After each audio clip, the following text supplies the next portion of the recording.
Hi, I'm Troy with Tsunami Compressed Air Solutions. We take a lot of questions every year about whether or not we have a Class 1 Div 2 or a Class 1 Div 1 drying system.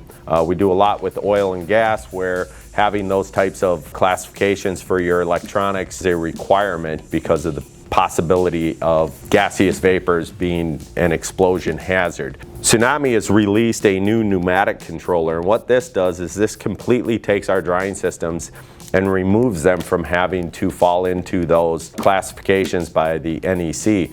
So this controller is going to be able to remove or replace, in essence, this air valve with electronic timer. And on our ultra dryers, which come with a PLC, we are able to interchange these controls in order to make it so that our drying systems do not have to fall under those codes, therefore making them intrinsically safe across the board since there are no electronics at all.